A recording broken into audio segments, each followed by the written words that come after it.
चाहे जो हो, जहां हो, जैसे भी हो, आप सबसे श्रेष्ठ भगवान के प्रिय बन जाएंगे और आपको इसमें इस तरह की कोई विशेष कष्टमयी साधना भी नहीं करनी पड़ेगी। श्री भागवत में कहते हैं, अहो बत स्वपचितो गरीयान यज्जिह्वाग्रे वर्तते नाम तुभ्यम।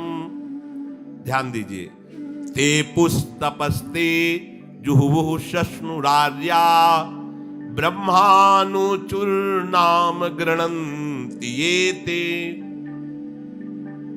जिसके जिह्वा में राधा राधा राधा, श्री हरि राधा, राधा कृष्ण, राधा वल्लभ, राधे श्याम, या जो राम कृष्ण हरि शिव नाम जो तुम्हारे गुरुजी ने दिया हो या जो तुम्हें प्रिय लगे, मन से नहीं कह रहे, यज्जिह्वाग्रे वर्तते नाम तुभ्यम। जिसकी जीव के अग्रभाग में ऐसा स्वभाव बन गया है, चल रहा है नाम जप करे, बोले अहो बत स्वपचतो गरीयान। यद्यपि वो स्वपच है, फिर भी गरीयान वो सबसे श्रेष्ठ है। हरिराम व्यास जी ने कहा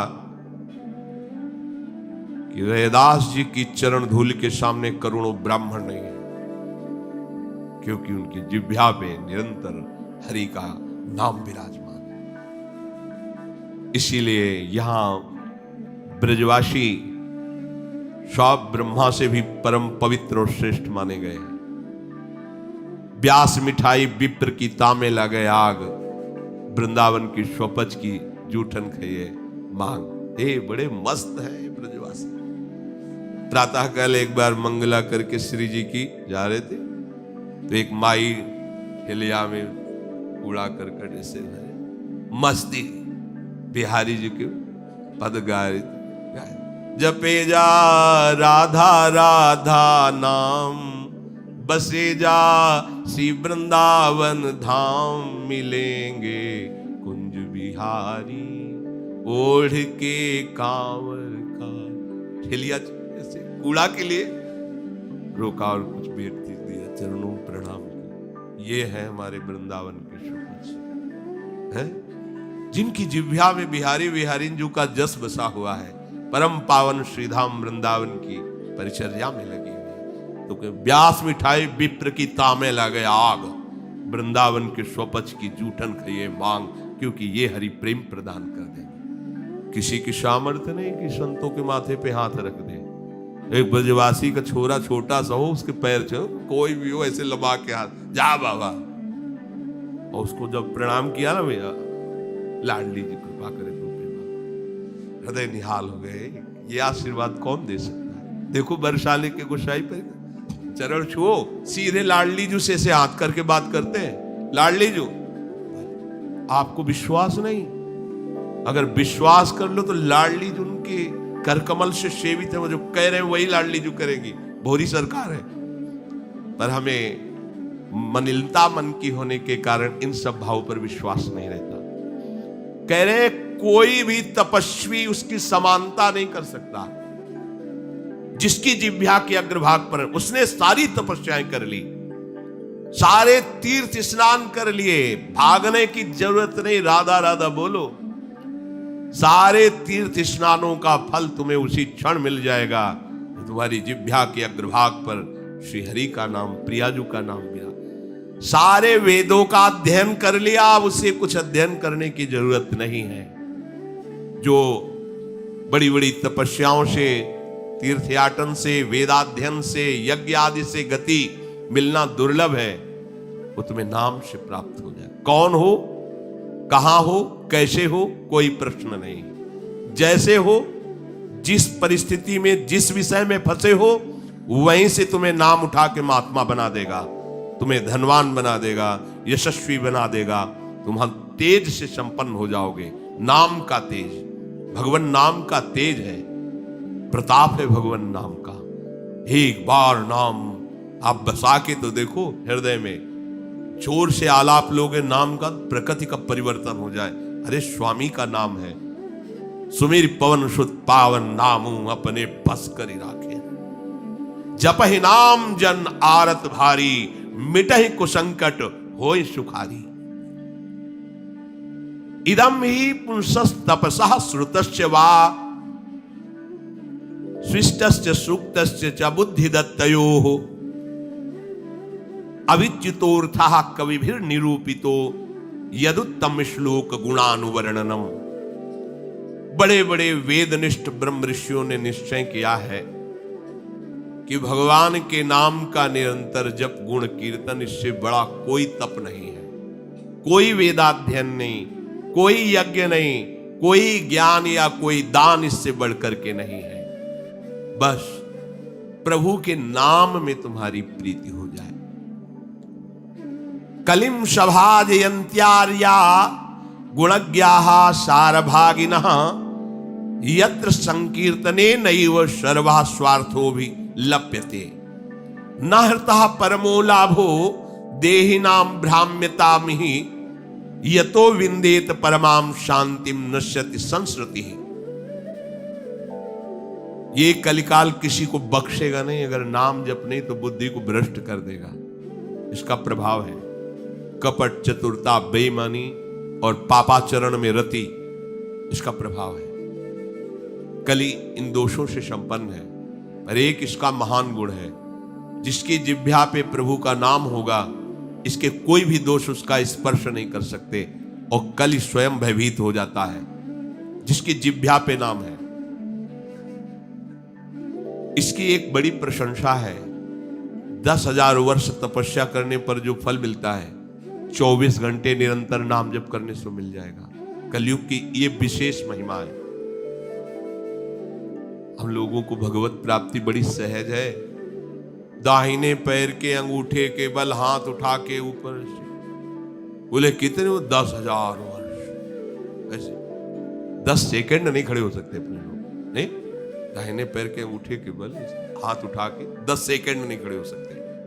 और वो अवश्य भगवान की प्राप्ति की बात नहीं कही गई, वो अलग अलग कामनाओं की अलग अलग लक्ष्य। 24 घंटे नाम कीर्तन करने से वो फल प्राप्त हो जो उनको 10,000 वर्ष ऐसे करने से।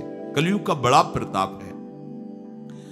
जो तुम स्वार्थ की पूर्ति चाहते हो या परमार्थ की पूर्ति चाहते हो, या तुम रोग का नाश चाहते हो, तो एकमात्र उपाय है भगवान के नाम का निरंतर जप करो। निरंतर शब्द में बड़ी कठिनता है। महात्मा जन इसी का प्रयास करते हैं। अव्यावृत भजनात्, ये सिद्ध अवस्था है, निरंतर भजन। आपसे निरंतर ना हो तो थोड़ी थोड़ी देर में स्मरण करने का अभ्यास बना लीजिए। एक बार सत्संग में कि अगर 5 मिनट में एक बार राधा बोल दो, कि हर 5 मिनट में एक बार राधा बोलना है। राधा 5 मिनट फुर्सत करो, चिंतन या कार्य जो कर रहे हो, पर 6वां मिनट न लगने पावे, फिर 5 मिनट राधा। एक दिन आप देखना निरंतर नाम चलने लगेगा। इससे विषयों के प्रति जो आसक्ति है वो एक बार तो बढ़ेगी। होम्योपैथिक दवा जैसे नहीं, रोग एक बार उभरेगा, आपको लगे, वो बढ़ती नहीं है, अंदर छुपी हुई निकलती। ध्यान से सुनोगे तो प्रश्न खत्म हो जाएंगे। अपने लोगों के प्रश्न रहते हैं, जब भजन में बैठते हैं तो बड़ा मन चंचल होता है, बड़ी गंदी बातें आती हैं, ये वो। हम भी कह रहे हैं, जब आप नाम जपना शुरू करोगे तो पहले आपको जलन होगी, आपके अंदर ये विकार दिखाई देंगे, पर ये आते नहीं हैं, ये जाते हैं। धीरे धीरे इनका शमन हो जाएगा। और जब कभी आपको ऐसा लगे कि अब नाम जपने में हमारा एकाग्रमन नहीं हो रहा, तो बहुत सुंदर उपाय है, ताली बजाकर नाम कीर्तन करने लगो। अपने को विजय प्राप्त करना है मन पर और विषय भोगाभ्यास पर। और ये ऐसा नहीं कि ये नाचना गाना है सब, ऐसा नहीं, इससे भगवान की प्राप्ति हो जाती है। जितने बड़े बड़े महान भक्त हुए सब नृत्य करते थे। मीरा जी रात रात भर नृत्य करती गिरधर के सामने। नरसिंह मेहता की करताल प्रसिद्ध थी। चार भक्त साथ है, करताल लेकर नाचते गोविंद रीझ जाते हैं। जहां कहीं चार भक्त मिलकर कीर्तन करते होते हैं, नृत्य करते होते हैं, उन्हीं के बीच में गोविंद भी नाचते होते हैं। हमारी अभी दृष्टि मायाकृति, इसलिए हम देख नहीं पा रहे। प्रह्लादस्तालधारी तरल गतितया चोद्धवः कांस्यधारी वीणाधारी सुरसिंह स्वर कुशलतया राग करतार्जुनो भूत इंद्रो वादीन मृदंगम जय जय सुकराः कीर्तने ते कुमारा यत्रागे भाववक्ता सरस रचनया व्यास पुत्रो बभूव। एक बार इन बड़े भक्तों का मिलन हुआ। श्री प्रहलाद जी, उद्धव जी, नारद जी, सनक सनंदन जी, सुखदेव जी आदि। अब इतने बड़े महापुरुष एकत्रित हुए तो बोले भगवान को बुलाया जाए प्रगट में। बोले एक ही उपाय है, मद भक्ता यत्र गायंती तत्तिष्ठाम। नारद जी ने कहा भगवान वहीं आ जाते। तो श्री प्रहलाद जी ने ताल देना प्रारंभ किया। ये भगवान को बहुत प्रिय है। अगर आपको कोई संगीत नहीं आता तो भगवान का प्रिय संगीत है ये, राधा राधा राधा राधा राधा। ना किसी की जरूरत है और ना किसी के सहयोग की। ले भाई ढोलक हारमोनिया अगर नहीं बजा लेते, कोई राग नहीं, हम कह रहे कोई राग नहीं, राधा राधा राधा राधा ताल की, ये हमारा ताल बज रहा है। ये बहुत बहुत ही काम की बात है। आप मान लीजिए, आपको मन लगाने के लिए बहुत बढ़िया उपाय और भगवत प्रसन्नता का बहुत बढ़िया उपाय। जहां आपका मन न लगे, शुरू आप देखना मन लग जाएगा। उद्धव जी ने मंजीरा उठाया। अब मंजीरा सब कोई न बजा पाए तो ऐसे ही उसको करते हैं, राधा राधा राधा जय जय राधा वल्लभ श्री हरिवंश राधा वल्लभ श्री, वो आ जाएगा बजाना। हम ये देख रहे हैं कि प्रभु समस्त कलाओं से युक्त है और आप उनका गुणगान करो तो सीख जाएंगे। इतनी बड़ी बच्ची है, स्कूल ही नहीं गई, पूरी चतुरासी जी कंठस्थ सुधा निधि। आश्चर्य है, सुधा निधि के श्लोक बोलने में व्याकरण पढ़े हुए भी लड़खड़ा जाएंगे, और ककहरा नहीं पढ़े, गई नहीं स्कूल। ये सर्वाश्चर्य में सकल विद्या विदित रहस्य श्री हरिवंश हित। हमारी स्वामिनी सकल विद्या विदित है, आश्रय निर्मल हृदय ने लिया, वाणी प्रकाशित है। श्री चतुरासी जी कंठ। हम तो आश्चर्य, पर सर्वाश्चर्य में स्वामिनी जो, इसलिए क्या नहीं आपको ज्ञान हो जाएगा।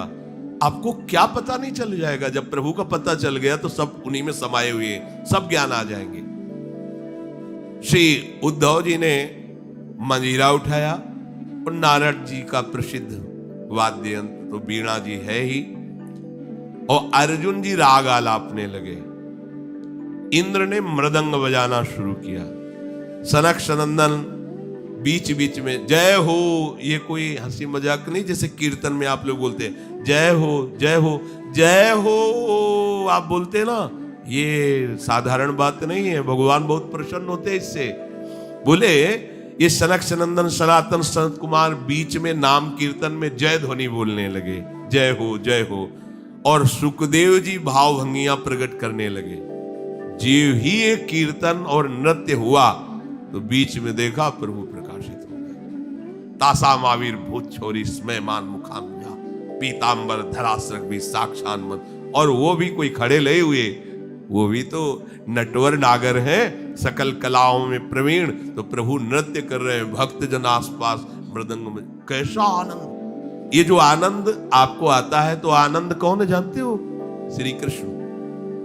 सच्चिदानंद रूपाय, उनका रूप क्या है? आनंद।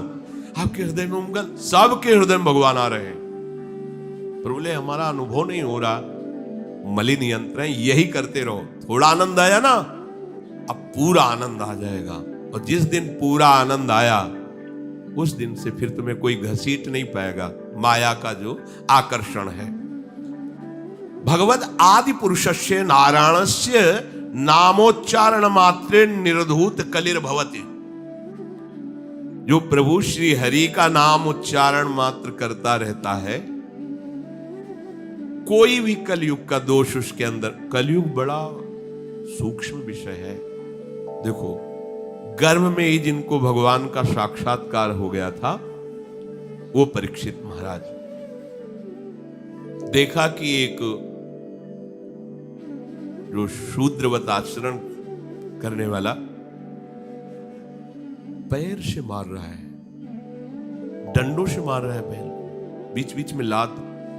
ये ध्यान रखो, किसी को भी पैर से कभी, सम्य श्री भगवान है, कभी ऐसा दंड विधान किसी के लिए हो जैसा, पर ऐसे सहज में किसी को अपने पैर न लगे। अपने लोगों का परमार्थ है ना, कोई अगर लेटा हुआ है तो उसे नांगने की जरूरत नहीं, घूम के भले चले जाओ, उससे प्रार्थना करो कि आप पैर हटा लीजिए।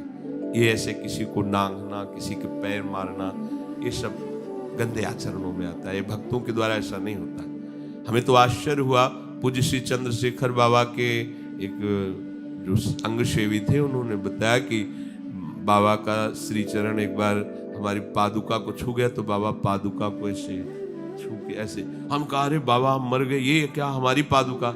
बोले अब तुम थोड़ी हो, तुम तो हरि के शरणागत वैष्णव हो गए। अब वैष्णव की पादुका पूज्य होती है, उसमें पैर कैसे? बाबा के वो शिष्य हैं और बाबा उनकी पादुका को, ये है भाव, वैष्णव भाव, ये भगवत भाव। हम गुरु हैं, चेले का तो ऐसा नहीं, पूज्य हो गया, वो भगवान का दास हो गया। हम तो पोस्टमैन हैं, हमें जो मिला वो इधर दे दिया, लेकिन वो वही है, उसको उसी भाव से देखे कि भगवान का निज जन, भगवान का भक्त है।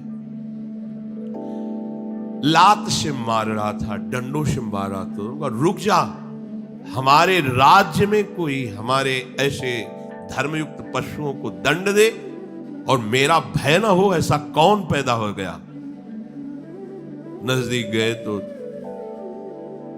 जब देखा कलयुग ने कि ये तो प्रचंड काल रूप है, भगवत भक्ति से संपन्न थे, तुरंत उसने पाग उतारी, चरणों महाराज रक्षा कीजिए, और मुझे भगवान ने ही सेवा दी, अब मेरा समय आ गया है, अब मैं राज्य करूंगा। तेरा समय कलयुग? जी हां। देखो उसका परिचय कहां से हुआ? अधर्माचरण से ही। तो उनका जब तक मैं जीवित हूं तब तक तेरा राज्य नहीं आने दूंगा, हमारी प्रजा में अधर्माचरण फैल जाएगा। उनका आपको कुछ न कुछ तो स्थान देना ही होगा हमारे लिए कि आप ठीक है मदिरालय और जो मदिरा सेवन करे और जहां शरीर को बेचा जाता हो, भ्रष्ट आचरण किए जाते हो, जहां जुआ खेला जाता हो, ये द्वित कीड़ा, मद्यपान करना, व्यभिचार करना। व्यभिचार उसे ही कहते हैं जो धर्म से रहित काम संभोग होता है, जो अपनी एक पत्नी व्रत रहकर भगवान की भावना से संतानोत्पत्ति की क्रिया, वो उसे व्यभिचार नहीं कहते, वो दोष युक्त नहीं, गृहस्थ धर्म के अंतर्गत है। लेकिन जो अन्य ऐसी भावना कलयुग को आदेश दिया कि आप रह सकते हो, उसकी जो मदिरा पीता है, जो भ्रष्टाचरण करता है और जो मांस खाता है और जो दैत्य कीड़ा करता है, आप, क्योंकि वहां कोई ऐसा करता ही नहीं था, यहां रह सकते हो। तो महाराज आपने सब गंदे गंदे स्थान तो दे दिए, थोड़ा तो सांस लेने की जगह दो। उनका ठीक है, अधर्म से कमाया हुआ स्वर्ण पुष्पत महाराज वो खुश हो गया, हाँ हाँ ठीक है महाराज, आपकी आज्ञा के विरुद्ध बिल्कुल नहीं चलूंगा। चले आए।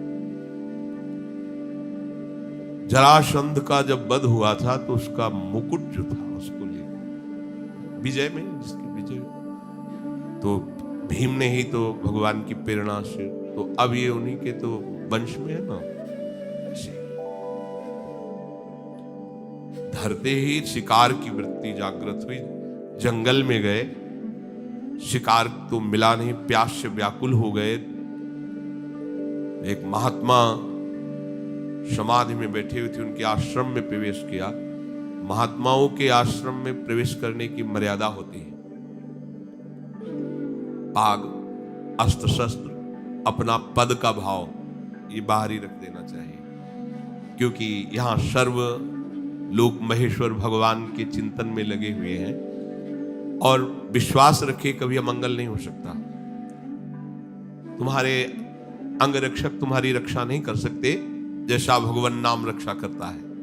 तो भगवान नाम का वहां सुरक्षा कवच होता है जहां भगवत प्रेमी महात्मा होते हैं, इसलिए बहुत जगह शास्त्रों में पाया गया है। जैसे कर्ण ऋषि के आश्रम में दुष्यंत जी तो अंगरक्षकों को बाहर ही छोड़कर अपना राजमुकुट और चरण पादुका उतार करके बड़ी दैन्यता से, ऐसे कई जगह महात्माओं के, पर आज ही भूल गए।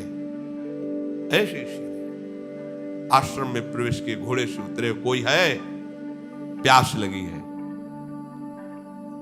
तो ये मर्यादा है कि यदि राजा पधारे तो खड़े होकर उसका स्वागत किया जाता है, क्योंकि हम राजा के राज्य में रहकर भजन करते हैं। वो राजा हमारे भगवान का स्वरूप है, उसका खड़े होकर स्वागत और अर्घ आदि दिया जाता है। ऐसा पूर्व ऋषियों ने किया भी है। अब वो समाधिस्थ में शमीक ऋषि उनका नाम है, नजदीक गए, बड़े बड़े महात्माओं के दर्शन किए होंगे, तो क्या जानते नहीं कि समाधि अवस्था में है। समाधि अवस्था केवल शरीर दिखाई दे रहा है, बाहर से आप उसे मृत जैसा भी कह सकते हैं। अमृत स्थिति है, प्राण वायु भी संचलन नहीं हो रहा है, भगवदाकार वृत्ति अंदर से, बाहर से सब क्रियाएं रुकी हुई हैं। समाधि की अलग अलग स्थितियां होती हैं। तो आज इनको देखो, कलयुग का प्रभाव, उनको ढोंग नजर आ रहा है राजा आया, इससे क्या बात करना है, बस ये बात सोच करके तुम आंख मूंद के बैठ गए। और बाहर निकले, देखा एक मरा हुआ सर्प पड़ा हुआ था, उसे उठाया, उनके गले में डाल दिया। ये कलयुग का दोष, एक महात्मा पर पाखंड का आरोप। जब कलयुग चढ़ जाएगा तो तुम्हें सब ऐसे नजर आएगा, सब पाखंडी है, सब भ्रष्ट है, अरे सब नाटक है, कलयुग का स्वभाव। और उनका अपमान करने की चेष्टा, ये अपमान है। अच्छा, उनको ये पता भी नहीं है कि कोई आया है, कोई ऐसी चेष्टा कर रहा है। चले गए। कुछ ब्रह्म ऋषि बालक कोई सेवा कार्य से आश्रम में प्रवेश किए तो देखा शमीक ऋषि के गले में मरा हुआ सर्प। वहां बाहर वनवासियों से पूछा कौन आया था, बोले चक्रवर्ती सम्राट महाराज परीक्षित। दूसरा कोई नहीं गया? नहीं। तो ऐसा अमंगल कार्य, इतना उनका अभद्र व्यवहार एक ब्रह्म ऋषि से, छोटे छोटे बालक ही ऋषियों के थे, गए और श्रृंगी ऋषि तर्पण कर रहे थे सूर्य भगवान का, तो जाके कहा कि आपके पिता के गले में मरा हुआ सर्प महाराज चक्रवर्ती सम्राट परीक्षित ने डाल दिया है। ऐसा धर्म का शासन करने वाला राजा अब इतना अधार्मिक हो गया कि संत महात्माओं की स्थिति को भी नहीं जानता और अपमान कर दिया। ये समझते हैं कि इनको कोई दंड नहीं दे सकता, तो ये भूल करते हैं। ये दंडधारी राजाओं से भी बढ़कर प्रचंड दंड देने का अधिकार ब्रह्म ऋषियों के बालकों को भी है। जल उठाया और कहा मैं सत्य को साक्षी करके इस राजा को शाप देता हूं, 7 दिन के अंतर्गत भयंकर रूप धारण करके तक्षक डसे, उसके 7वें दिन मृत्यु हो जाए। और बधाए अपने पिता के गले में लिपट कर रोने लगे। बहुत हिलन डुलन रोने की आवाज, धीरे धीरे प्राणवायु संचलित हुई।